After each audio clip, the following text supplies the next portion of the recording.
Fala turma aí do sexto ano, tudo bem com vocês, gente? Vamos então aí na nossa aula de artes de hoje. Hoje nós vamos falar sobre os espectadores, né? As pessoas que vão buscar a arte, tá? Então nós vamos ver aí na página 14, receptores ou espectadores das manifestações artísticas em diferentes momentos. Nós vamos entender um pouquinho mais, principalmente, por que as pessoas buscam a arte. É muito interessante isso aí. Vamos lá? Página 14, continuando. Texto e contexto. Durante muito tempo na história da arte, o público era aquele que esperava algo pronto do artista. Um quadro da família dos que tinham como pagar por este serviço. Uma composição musical, feita em homenagem a algum feito heróico, encomendado por algum rei. Um texto teatral para alegrar os súditos de um castelo. Uma escultura que figurasse cristãos ou deuses da Grécia Antiga. Com o passar do tempo, a arte deixou de ser a determinados objetivos e buscou a descobrir sua função dentro da sociedade.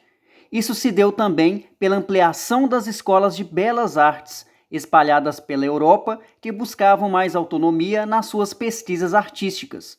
Logo, de espectadores, pessoas que esperam algo, passamos a ser receptores, pessoas que decodificam as mensagens capazes de completar com seus sentidos próprios. Então ele está falando aí que as pessoas, né, esperam algo pronto do artista. Porém, o tempo foi evoluindo, né, o tempo foi passando e até a própria criação do artista, quando ele cria uma obra de arte, ele quer também fazer com que os espectadores tenham mais o quê? Sensibilidade, possam perceber, possam analisar, possam até criticar a arte que está sendo feita. Isso é muito interessante porque, da mesma forma que o artista vai criar uma obra de arte diante da expressão que o artista quer passar para quem vai ver a obra dele, as pessoas que vão ver as obras de arte também vão exprimir um sentimento, vão demonstrar qual o sentimento que as pessoas tiveram ao analisar essa obra de arte. Então, eles vão decodificar essas mensagens, né? Então, quer dizer, vai interpretar qual é a visão que o artista está querendo passar, tá bom? Dialogando. A recepção da obra de arte, isto é, o canal de comunicação entre os artistas e seu público, transformou-se conforme o passar do tempo. Podemos dizer que, atualmente, quem termina a obra de arte é seu espectador. Isso significa que depende do receptor o sentido dado à obra, pois, segundo o artista, a obra pode não estar acabada. Dessa forma, criamos uma relação mais próxima entre autor, a obra e o receptor da arte. Tanto na música quanto nas artes visuais, no teatro e na dança, o século XX foi um grande marco nas formas de experimentação da obra de arte em busca de outras formas de relação com seu público. Então ele está falando que quando o artista ele cria a obra não fica pronta não, gente. Por quê?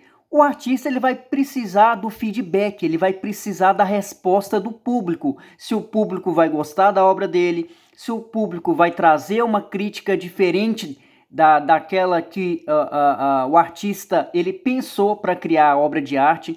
Então, a obra de arte é a ligação entre o artista com seu público, tá, gente? Então, é bem interessante que hoje em dia, com as redes sociais, a gente consegue perceber que o artista ele consegue atingir o maior número de pessoas possível. E aí, diante das redes sociais, ele consegue fazer um levantamento, analisar bem se as pessoas gostaram da obra, se não gostaram, por que não gostaram, por que tem uma crítica positiva, por que tem uma crítica negativa sobre a obra dele.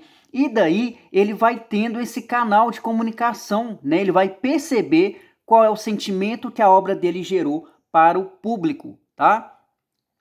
Teorizando, como mencionamos, a obra de arte foi tendo sua função alterada com o passar dos tempos.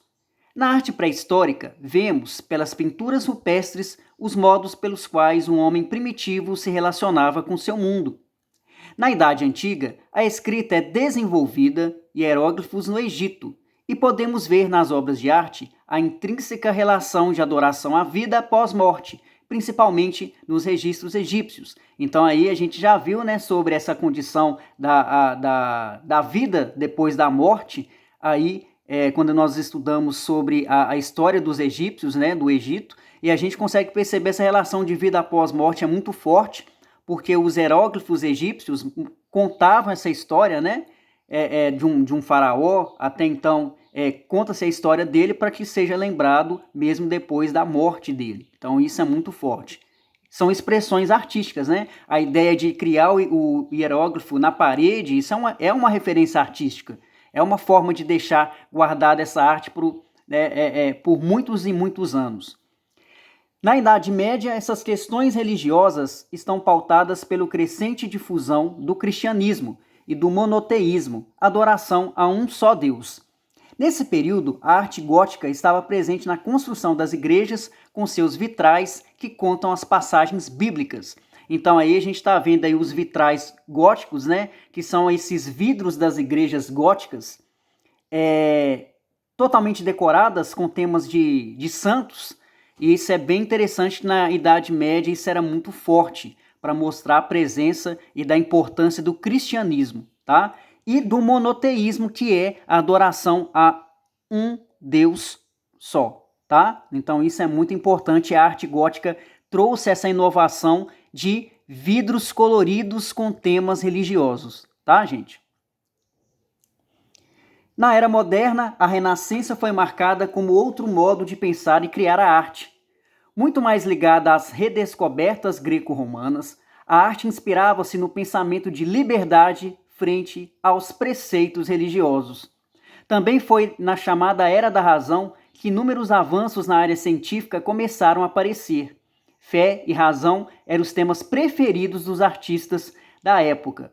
Podemos destacar o trabalho do cientista e também artista Leonardo da Vinci, que realizava grandes estudos matemáticos e científicos que eram transpostos para dentro da sua arte. Então é muito interessante, nesse período da Era Moderna, na Renascença, os temas religiosos começaram a diminuir, e aí os temas científicos, né, Era da Razão, as pessoas começaram a pensar mais e trazer grandes inovações para a vida humana. A gente consegue perceber que os temas religiosos vão cair e os temas científicos vão aumentar na sociedade. Então a gente consegue perceber aí que os trabalhos de grandes cientistas e também de grandes artistas como Leonardo da Vinci, eles vão começar a criar arte usando o quê? A matemática, tá? E a ciência como a grande base para que eles pudessem fazer as obras deles. Então é bem interessante. Leonardo da Vinci, o desbravador do corpo humano, e aí a gente vai conseguir perceber por que Leonardo da Vinci ele é considerado também cientista e também artista. Olha que interessante, vai falar sobre os desenhos dele, tá, gente? Esqueça a internet, a televisão, o cinema e a fotografia. Houve uma época em que o homem teve que recorrer ao desenho para retratar sua viagem de descoberta rumo ao interior do corpo humano. Os portugueses nem haviam chegado ao Brasil quando Leonardo da Vinci, 1452 e morreu em 1519, começou um dos mais impressionantes levantamentos de anatomia para entender o funcionamento de órgãos, do esqueleto, do músculo e dos tendões. Esta é a história pouco conhecida do artista anatomista italiano. Sim, além de pintor, escultor, músico, cientista, arquiteto, engenheiro e inventor, ele também atuou na medicina. No Renascimento, artistas como Leonardo aproximaram-se de médicos anatomistas para retratar melhor a forma humana em pinturas e esculturas. Eles foram chamados de artistas anatomistas. Segundo Charles O'Malley, da Universidade de Stanford, e J.B. Saunders, Universidade da Califórnia, que organizaram e traduziram do italiano para o inglês os textos de anatomia de Leonardo da Vinci. Embora fosse fundamentalmente um artista, Leonardo considerava a anatomia como sendo algo mais que simples coadjuvante da arte. Essa atitude o levou a prosseguir com seus estudos, de tal maneira que seus conhecimentos anatômicos ultrapassaram aqueles que seriam suficientes para desempenhar sua arte, afirmam no livro. Então olha só que interessante, a gente consegue perceber aí, né? Olha a qualidade do desenho do Leonardo da Vinci para ele aí mostrar principalmente detalhes do corpo humano, tá? Como é que o corpo humano funciona. E dá para a gente perceber que esses artistas anatomistas, que era o nome dessas pessoas que acompanhavam aí os médicos da época, para se entender o corpo humano, já que nessa época a busca pela ciência estava muito forte para se conhecer o corpo humano e não tinha como fotografar, era tudo desenhado, gente. Então olha aí o desenho do Leonardo da Vinci conhecendo detalhes do corpo humano. Não tem só esse desenho não, tá? São milhares de desenhos feitos por ele para ele entender o corpo humano. E aí vocês viram, né? O Leonardo da Vinci ele não é considerado só como um artista. Ele é pintor também, escultor, músico, cientista, arquiteto, engenheiro e inventor. E ele também vai atuar no campo da medicina. Olha só como Leonardo da Vinci era um grande gênio mesmo. Assim, temos que a arte serviu a determinadas funções. Tinha como objetivo mais retratar a sociedade do que o artista vivia do que propriamente inseri-la como parte da obra, pois esta já estava pronta. Estudos científicos e mudanças de metodologias artísticas foram sendo experimentados pelo artista até que a obra fosse inserida no contexto participativo do seu público. No início do século XX, muitos artistas trouxeram uma relação muito maior entre a obra de arte e seu público. Esse fato se deu principalmente pela própria necessidade de se ter a arte como protagonista de sua própria história. Vejamos agora como alguns artistas conseguiram aproximar a obra de arte do seu público. Nas artes visuais, a pintura do movimento cubista, por exemplo, trabalha outros ângulos do desenho de forma que a plateia possa escolher qual será seu ponto de vista. Então aí, por exemplo, Pablo Picasso, como nós vimos no início aí do livro, o Pablo Picasso, ele faz parte desse movimento cubista, em que os desenhos eram feitos de forma geométrica, e a forma de como essas obras geométricas eram feitas, isso atrai a atenção das pessoas, porque quando você olha para uma obra cubista, você não vai olhar só para um ponto só da obra, você vai ver ele por um todo, porque tudo vai chamar a sua atenção da obra, porque tem as figuras geométricas, tem o uso de cores, então isso vai transformar as artes visuais, principalmente com o movimento cubista. Aqui a gente está vendo um quadro aqui, ó, Retrato de Mulher, do Picasso, logo aqui. Olha só como é que ele usou as figuras geométricas, a forma de como ele retratou essa mulher. Para a época, chamou a atenção, porque era de uma maneira totalmente diferente do convencional, tá? Na música, temos as experimentações sonoras que se utilizam de sons de máquinas, de buzinas e de outros ruídos que colocam seu público dentro de outro ambiente sonoro. Esse fato também gerou inúmeras linhas musicais, como a música concreta e a música experimental. No Brasil, observamos essas experimentações musicais no movimento tropicalista, que reuniu em meados de 1960 inúmeros artistas como Tom Zé, Caetano Veloso, Rita Lee, entre outros. Aqui é a capa do disco Tropicália, gente, que tem essa inovação de se misturar os ritmos, tá? Desde 1960 já se tem essa ideia de misturar os ritmos que existem, né, até então na música e trazer algo novo para a música brasileira, tá? Então nós temos aí grandes nomes como Caetano Veloso, Rita Lee, Tom Zé, que trouxeram essa ideia de misturar os ritmos existentes de uma maneira bem interessante para trazer algo novo para a música brasileira. No teatro, um dos grandes nomes mais participativo aí foi o alemão Bertolt Brecht. Sua técnica teatral se resumiu em entrar em contato direto com o público, retirando assim a chamada quarta parede. Essa noção de quarta parede surge quando o teatro, chamado naturalista ou ilusionista, que propõe o espectador como apenas um espectador de toda a ação cênica. Brecht inova ao romper com esse sistema e instaura outro modo de se pensar e fazer teatro. No Brasil, temos também Augusto Boal como um dos maiores representantes da arte teatral, que insere público e atores no mesmo âmbito cênico, por meio dos jogos teatrais e do sistema Coringa.